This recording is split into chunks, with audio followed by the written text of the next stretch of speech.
Namaste, Jai Bharat. For the first time in the history of Japan, they've got a female Prime Minister, a woman Prime Minister. And she proves, right from the beginning, very formidable. For Hindus, it is nothing strange because the Hindus do believe in the mother principle. The mother principle is, if you look at the Sankhya philosophy, they have two concepts, that is Prakriti and Purusha. Purusha is expected or supposed to be standing for the male principle and Prakriti for female, which is nature. Definitely, nature is nature and very, very powerful. So we treat women as the mother principle fundamentally and also as nature. And of course, we also have many related concepts like half man, half woman kind of principles of deities, gods. So for people of Bharat, the authority, the power of women largely exceeding man is nothing surprising, because we have in our tradition that when the woman becomes powerful, she is not less than Durga, and Durga is the sum total of the power of all gods and goddesses. That's how it is symbolically represented. So this Prime Minister, woman Prime Minister of Japan, really is standing up for her nation. Her name is Takehachi. It actually resembles some of the names in Bharat, especially of the northeastern Bharat. Some people, some of the tribes, they have got these names like Tachi. This, of course, it comes to my mind because there are Tachi names in the Garo tribe of Meghalaya. Many others also must be having, I'm not very sure. But this I'm very positive. I know the Garos.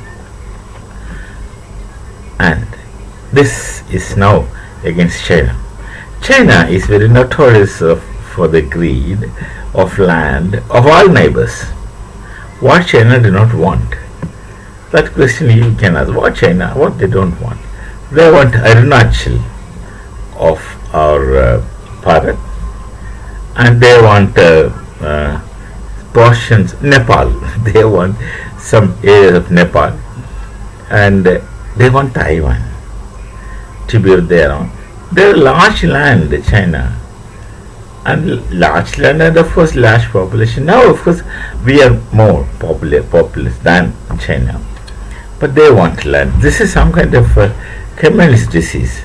They want everything of others, and going for shortcuts also.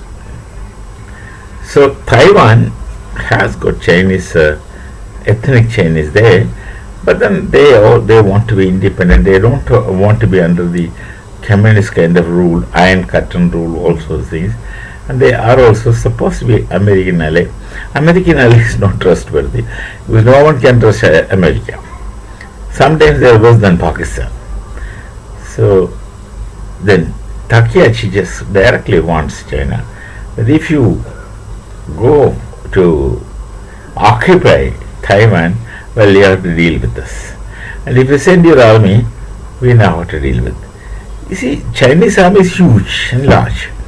Japan's army is much less, but then Japan's determination is determination. They just openly challenge China. That's woman power. And China has to be scared, must get scared if they're sensible. Normally they wouldn't go for a war with anybody else.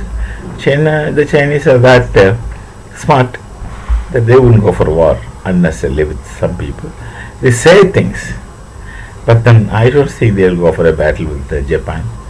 And if they go for a battle with Japan, they are determined, means they are determined, and then China shall have to reel under the pressure, no matter what iron rule they have.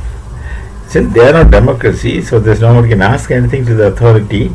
That's all the case, that's all they. But then they can't afford it. You cannot silence people over long time. So this woman Prime Minister, real authority, feminine authority, real power, For Hindus, it is, I told you, it's natural. The mother principle is very authoritative and is very powerful. We have female Rishikas in the Vedas. Vedas are the experiences of both Rishikas and Rishis. There is no distinction between man and woman in the Vedic period. And women do more serious role than what men do in the ancient Hindu tradition.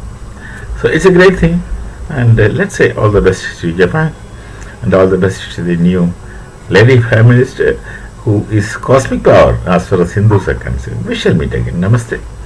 Jai Bharat, Jai Siya Ram.